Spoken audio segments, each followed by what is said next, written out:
Sir GST number ना एक बच्चे की तरह है, अगर आपने पैदा कर दिया तो वो पालना पड़ेगा, चाहे वो सपूत निकले चाहे कपूत निकले। यहाँ तो जीएसटी और इनकम टैक्स है सर। अगर एक नोटिस आ जाता है ना, नोटिस के ऊपर लिखा होता है कि इतना टैक्स दो, जब आप टैक्स जमा करा देते हो तो फिर दूसरा लव लेटर आता है पेनल्टी और इंटरेस्ट का। और ये भी अनसर्टेन होते हैं, ये आपको ये भी नहीं पता होता कितने पे एडजस्टमेंट होगी। बिल्कुल। रातों की नींदें उड़ती देखी है सर मैंने अपने क्लाइंट से, कुल मिला के रियल लाइफ के जॉनी सिन्हा। हेलो दोस्तों, कैसे हो आप सब लोग। मैं आपका दोस्त राहुल वर्मा। उम्मीद करता हूं आप सभी अपने अपने घरों में स्वस्थ होंगे। दोस्तों, मेरी पिछली वीडियो जीएसटी से रिलेटेड थी कि जीएसटी के नोटिस बहुत सारे ई कॉमर्स सेलर्स को आ रहे हैं, और मैंने आपको पिछली वीडियो में भी बताया था कि मैं अगली वीडियो अपने सीए के साथ ही लेकर आऊंगा। तो मैं आज आपको मिलवाता हूं अपने सीए से, धीरज जी से। राहुल भाई। धीरज जी, लेकिन आप तो पन्नियां बेचते हो। तो बिल्कुल ठीक है, पनिया भेजता हूँ। आपके व्यूअर्स ने पकड़ लिया था, क्योंकि जब आप, मुझे नहीं पता आपने कमेंट देखे कि नहीं देखे, वो कह रहे थे कि यार सिर्फ मैं ही बोल रहा हूँ, आप नहीं बोल सकते। हाँ, बिल्कुल। और ये जो क्वालिटी होती है ना, वो सिर्फ दो लोगों में होती है, एडवोकेट और सीए। बिल्कुल। जब वो बोलते हैं तो कोई और नहीं बोलता, और सौभाग्य से मैं दोनों हूँ। ओके। और जो पन्नी का काम है मेरा, जो पैकिंग मटेरियल का काम है, वो ऑटोमेशन पे है। बिकॉज लोग सीए से आके पूछते हैं कि भैया बिजनेस कैसे किया जाए। बिल्कुल। अगर मैंने खुद ही नहीं किया तो मैं किसी को क्या समझाऊंगा। सही बात है। तो इसलिए जो पैकिंग का काम है, अगर कोई भी कॉल भी करेगा तो वो मेरे स्टाफ से बात होती है। ओके। बेसिकली मैं प्रैक्टिशनर हूँ, ओके। सीए प्रोफेशन है मेरा। ओके। और right now I am handling more than 200 e commerce seller, बाकी तो छोड़ते हैं। ओके। और ये आपकी वीडियो डेडिकेटेड होने वाली है e commerce seller versus accounting. Okay. सिर्फ इसी के ऊपर आज बात करेंगे। बिल्कुल। और मेरे पास, जैसे मैंने भी आपको बताया कि ई कॉमर्स सेलर ऑलरेडी है, तो इस छोटी सी वीडियो में मैं कुछ वो पॉइंट डिस्कस करूंगा जो मोस्ट फ्रीक्वेंट क्वेश्चंस होते हैं, या मोस्ट फ्रीक्वेंट जिन्हें बोलते हैं कंफ्यूजन होती है। ओके। तो आज मैं वो डिस्कस करने वाला हूँ आप लोगों से। दोस्तों, आज की इस वीडियो में ना जीएसटी से रिलेटेड आपकी सारी प्रॉब्लम्स का सॉल्यूशन हो जाएगा। आपको अकाउंटिंग में कोई प्रॉब्लम है, आपकी सारी प्रॉब्लम का सॉल्यूशन हो जाएगा। इस वीडियो को मिस मत करना, क्योंकि इस वीडियो में ना आपको बहुत कुछ पता चल जाएगा। ठीक है, तो चलिए अब इस वीडियो को शुरू करते हैं। धीरज जी, हमारी ऑडियंस, मेरे पास इतने मैसेजेस आते हैं कि सर जीएसटी नंबर कैसे बनवाएं, उनको जीएसटी नंबर ही नहीं। चलो, हाँ, चलो आप बताओ। जी, जीएसटी नंबर से शुरू करते हैं। ठीक है। अगर आपको जीएसटी नंबर लेना है, चाहे कहीं से भी लेना है, अगर आपके पास कोई डेडिकेटेड सीए है तो वहां जाए, अदरवाइज नीचे एक नंबर चल रहा है, आप वहां पे कॉल कर लीजिए, हम भी दे देंगे। मगर कभी भी कोई भी प्लान काम करते हैं आप, तो प्री प्लानिंग जरूरी होती है। बिल्कुल। आपका अपना टाइम सेव होगा। अब डिस्प्ले पे एक लिस्ट चल रही है, जब भी आप किसी को भी जीएसटी नंबर के लिए अप्रोच करेंगे तो आपके पास ये डॉक्यूमेंट होने चाहिए जो लिस्ट चल रही है।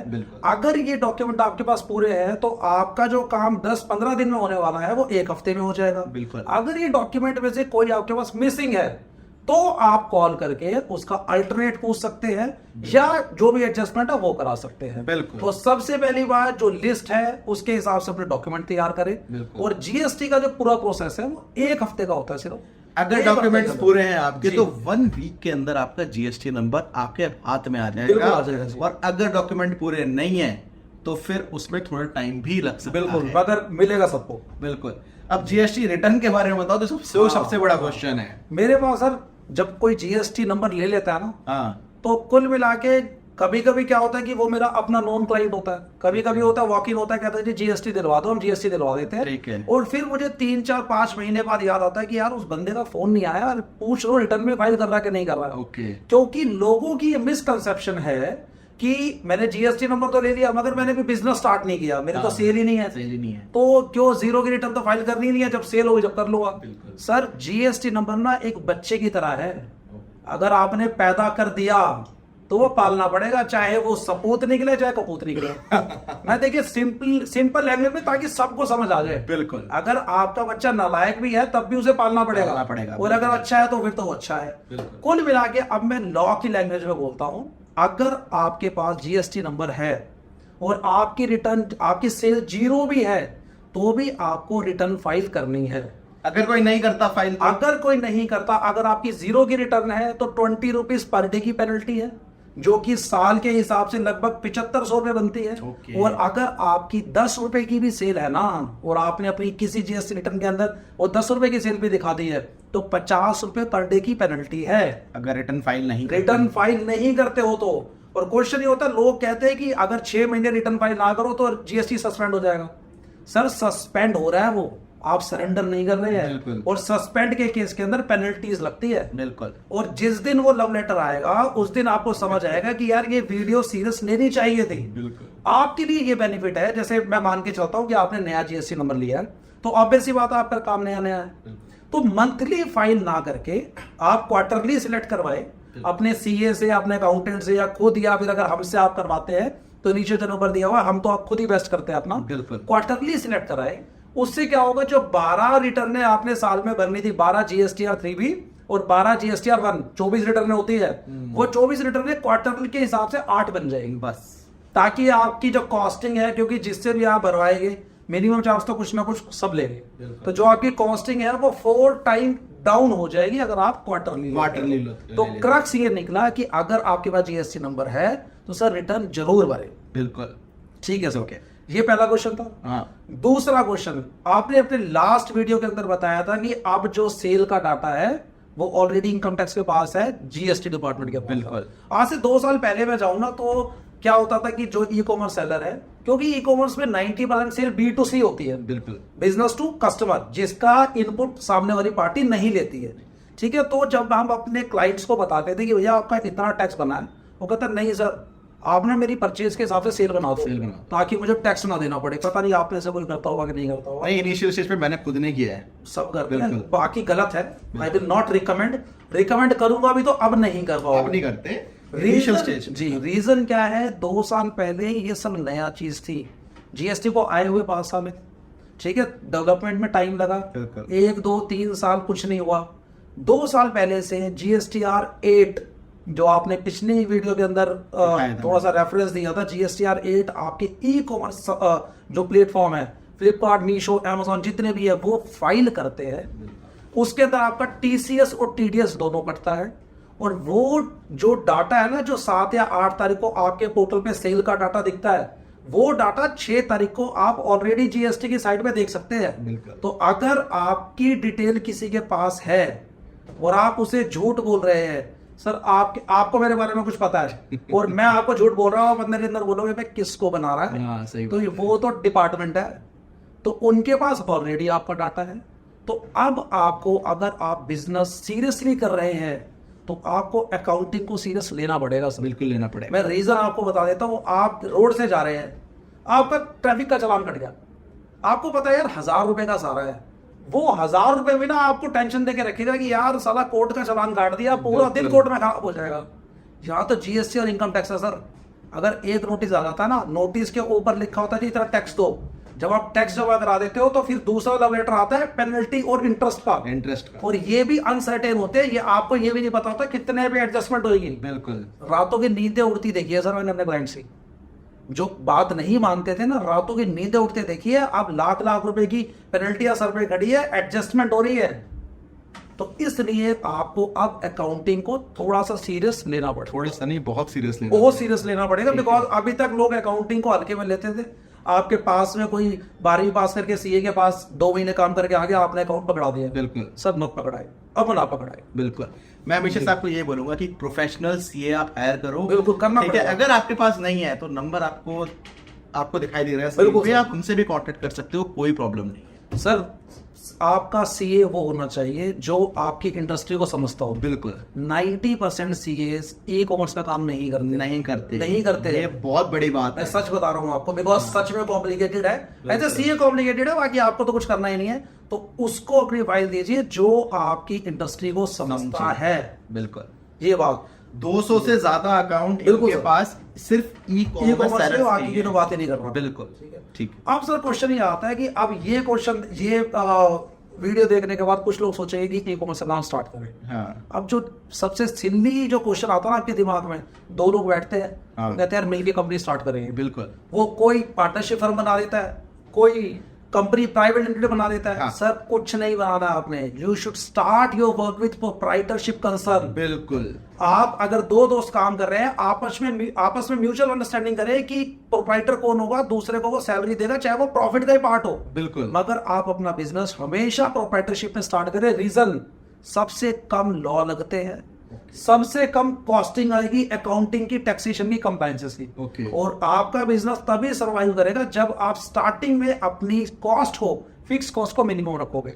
देखो मैं आपको समझाता हूँ, आपने सिर्फ प्रोप्राइटरशिप में ही अपनी कंपनी रजिस्टर करवानी है, ना पार्टनरशिप में जाना है और ना ही आपने प्राइवेट लिमिटेड में जाना है जी। उसमें आपके खर्चे बढ़ जाएंगे। अगर आप प्राइवेट लिमिटेड करते हो, अगर उसका साल का 30,000 खर्चा है ना, तो प्रोप्राइटरशिप का साल का सिर्फ 5,000 बिल्कुल है, 5,000 6,000 का खर्चा होगा। बिल्कुल। मतलब ये लगा दिया 6 टाइम आप इंक्रीज कर देंगे अपनी कंप्लायंस कॉस्ट को। बिल्कुल। अगर आप प्राइवेट लिमिटेड में चले जाते हैं, पार्टनरशिप के अंदर भी ऑलमोस्ट ऐसा ही है, लोग एलएलपी बनाने बैठ जाते हैं। मत बनाए सब, बिल्कुल। मत बनाए। अगला क्वेश्चन सर, ई कॉमर्स के अंदर ना मैं पिछले लगभग 8 या 9 साल से देख रहा हूँ, ई कॉमर्स से क्लाइंट संभाल रहा हूँ। होता क्या है, शुरू में आपका लेवल छोटा होता है, धीरे धीरे, और आपकी पेमेंट टर्म्स वही होती है 15 दिन। बिल्कुल। धीरे धीरे आपके ऑर्डर बढ़ते हैं। अब वो ऑर्डर बढ़ाने के लिए पैसा चाहिए, वर्किंग कैपिटल बढ़ती चली जाती है। मेरे pass out of 100 90 e commerce clients आते हैं, वो कहते हैं सर फंडिंग का जुगाड़ करा दो। कुछ लोग तो फ्लिपकार्ट अमेजोन से वो फंडिंग ले लेते हैं, 18% इंटरेस्ट है सर उनका। फ्लिपकार्ट और अमेजोन से कभी भी फंडिंग नहीं लेनी नहीं है, लेते आपको इस चीज का हो। ध्यान रखना। बिल्कुल, क्यों? क्योंकि वो आपके पे आउट से काट लेते हैं, आपको रिकंसाइल ही नहीं कर पाओगे कितना काटा है, कितना दिया है, नहीं कर पाओगे। अब इसका सोल्यूशन क्या है? सॉल्यूशन है बैंक की फंडिंग। बिल्कुल। अब उसका मैं आपको बता रहा हूं, चाहे आपका 0 से स्टार्ट हो रहा हो, always open your account in nationalize government bank. Reason बता रहा हूं गवर्नमेंट बैंक का। आप किसी प्राइवेट बैंक में आप 2 करोड़ की सेल कर दो, जिसे उसने आप वो लेने जाओगे ना, लोन लेने जाओगे, एक आपको चेकलिस्ट पकड़ा देगा, एक है जी ये सारे डॉक्यूमेंट पूरे कर दो। अगर उसमें से 2 डॉक्यूमेंट भी कमजोर है ना आपके, आप जितने मर्जी का बिजनेस दे दो उनको, वो कहेगा जी मैंने आपकी आगे फाइल भेजी थी, वहां से रिजेक्ट हो गई सर, मैं कुछ नहीं कर सकता। वहीं गवर्नमेंट बैंक के अंदर कुछ रिलेशंस भी चलते हैं। बिल्कुल। बिकॉज वहां पे वो जानते हैं कि ये कस्टमर जेन्युइन है, इसको 0 से हमने 1 करोड़ तक पहुंचते देखा है। और इतनी गवर्नमेंट की स्कीम है सर, आप लोगों को पता नहीं है। बिल्कुल। इवन जीएसटी सेल के ऊपर 25-25 30 लाख रुपए के जो ओवरड्राफ्ट लिमिट्स है वो ऑफर कर रहे हैं गवर्नमेंट बैंक। पहले दिन नहीं मिलेगा आपको, मगर जैसे जैसे आपका बिजनेस इंक्रीज करेगा, आपके जीएसटी रिटर्न के अंदर आपकी सेल दिखनी शुरू होगी। सर उस सेल का कुछ बेनिफिट होना चाहिए आपको। अगर आप स्टार्टिंग में भी है ना, अभी आपको मेरी बात सीरियस नहीं लग रही होगी, बिकॉज आपको अभी फंडिंग नहीं चाहिए। जैसे ही आपके ये 10 ऑर्डर 100 और 1000 बनेंगे, आपको लगेगा पैसे कहां से लाए। बिल्कुल। उस टाइम वर्किंग कैपिटल एक कांस्टेंट बन जाता है। उसकी जो सोल्यूशन है वो गवर्नमेंट बैंक है। मेरी बात को बात बांध दीजिए। अगर प्राइवेट में चल भी रहा है ना, स्विच करिए, 1 महीना लीजिए, 2 महीने लीजिए, मगर स्विच करिए उसको। बिल्कुल जी ठीक है। और कुछ सर, एक और चीज बता देता हूँ। आजकल है आर्टिफिशियल का जमाना, आर्टिफिशियल इंटेलिजेंस का जमाना है सर। मगर ये आर्टिफिशियल इंटेलिजेंस सिर्फ वीडियोस में, टिकटॉक में, यूट्यूब पे काम नहीं आ रही है। गवर्नमेंट हमसे 2 कदम आगे है। बिल्कुल। तो अगर कोई भी इंफॉर्मेशन आप डेलिबरेटली छुपा रहे हैं ना सर, आप अपने पैरों पे कुल्हाड़ी मार रहे हैं। बिल्कुल मार। क्योंकि जितने भी डिपार्टमेंट है, आपका पैन नंबर, आधार नंबर लिंक है। आपने कोई भी बैंक अकाउंट खुलवा रखा है, वहां पे पैन या आधार मैसेज दे रखा है। आप जीएसटी नंबर देते हो, वहां पैन या आधार, इवन जीएसटी नंबर तो आपके पैन बेस पे ही होता है। बिल्कुल। शुरू के 2 डिजिट होते हैं स्टेट कोड, उसके बाद 10 डिजिट होते हैं पैन कार्ड। Pan card. तो आपका पैन वहां पे लिंक है। इनकम टैक्स रिटर्न तो आपकी जाई पैन के बेस पे ही है। तो सर 95% इन्फॉर्मेशन डिपार्टमेंट के पास है। अब क्वेश्चन ये है जी, आप एक अकाउंटेंट के पास चले गए, आप कहते हैं जी मेरी क्या गलती, उस बंदे ने गलत भर दी है। लास्ट में होगा पता है क्या? आपके पास नोटिस आएगा, आप वहां जाएंगे, अपने अकाउंटेंट को 2-4 माँ बहन की गालियां देंगे और वो कह देगा सर सॉरी, सर सॉरी। आपसे उसने पैसा ले लिया है, आपने उसको गालियां दे दी है। अब उसको भी पता है सारा जिंदगी में दोबारा मेरे पास नहीं आएगा, क्योंकि मेरे को गालियां दे चुका है। आप उसको फीस भी दे चुके हो, साथ में फ्री में गालियां भी दे चुके हो। अब वो नोटिस आप भुगतोगे। बिल्कुल। सर मैं देख रहा हूँ, हमारे पास ऐसे क्लाइंट आते हैं, हम उनसे पूछते हैं ना किससे रिटर्न करवाई है, कहते हैं जी फोन नहीं मिल रहा उसका, क्योंकि वो फोन बंद कर चुका है। बिल्कुल। अगर आपके साथ भी हुआ तो कमेंट में जरूर बताना, ताकि जो ये वीडियो देख रहे हो उन लोगों को पता लगे। और दोस्तों एक चीज और, अगर इस वीडियो पे आपने 25,000 व्यूज कर दिए, ठीक है, और 5,000 लाइक्स कर दिए, तो हम एक फिजिकल सेमिनार भी रखेंगे। मैं पैसे लेता हूँ उससे, मगर फ्री कर दूंगा। फ्री जो है फिजिकल सेमिनार दिल्ली के अंदर, ठीक है। तो 25,000 व्यूज और 5,000 लाइक्स, ये एम है इस वीडियो का। बाकी एक चीज होगा, हाँ। भाई एक चीज होगा, अगर आपको कोई डाउट है नीचे नंबर दिया हुआ है, कोई बड़ा डाउट है वो आप पूछ लीजिए, कोई छोटा डाउट है नीचे कमेंट बॉक्स में डाल देंगे। आपका सब्सक्राइबर मैं भी हूँ, तो मैं वहाँ पे उसका रिप्लाई कर दूंगा। ऐसा नहीं है कि हर चीज़ पैसे से बनती है, बिल्कुल। कुछ चीज़ें अपना एक रिलेशन पे होता है। तो भाई के साथ बड़े अच्छा रिलेशन, हमारे क्लाइंट है, मैं इनका सब्सक्राइबर हूँ। अगर आपके छोटे मोटे भी क्वेश्चन है आप नीचे कमेंट में डालिएगा, पक्का। बिल्कुल। अच्छा, अब आपको जीएसटी से रिलेटेड सारा सॉल्यूशन मिल गया होगा, आपको कहीं और जाने की जरूरत नहीं है। आपके पास कोई प्रोफेशनल सीए नहीं है, आइए हमारे पास और आप हमसे भी सर्विस ले सकते हैं। बिल्कुल ले सकते हैं। नंबर आपको दिया हुआ है, नंबर पे अगर आप सपोज करो ये वीडियो रात को देख रहे हो तो व्हाट्सएप डाल दो, क्योंकि 11 से 6 का ही टाइम है कॉल करने का। 6 बजे के बाद मंडे टू सैटरडे अगर कॉल नहीं उठा रहा है कोई तो आप व्हाट्सएप कर दो, आप पास कॉल बैक आ जाएगा डेफिनेटली, ठीक है। तो दोस्तों ये थी मेरी वीडियो धीरज जी के साथ। धीरज जी अगेन Thank you। अच्छा लगा आपसे, तीसरी बार हूँ आपके मैं चैनल। बिल्कुल। थर्ड वीडियो है इनकी, इससे पहले की 2 वीडियो पैकेजिंग मटेरियल के ऊपर थी, वो भी मेरा ही काम है। हाँ ठीक है। अच्छा, तो किसी को पैकेजिंग मटेरियल चाहिए, किसी को जीएसटी की सर्विस चाहिए, बिल्कुल आप यहाँ पे कांटेक्ट खुद मिला के रियल लाइफ के जॉली से नाम। दोस्तों वीडियो पसंद आए तो वीडियो को लाइक कीजिए, चैनल को सब्सक्राइब कीजिए। मिलते हैं अगले वीडियो में किसी और नए फ्रेश टॉपिक के साथ, तब तक के लिए धन्यवाद।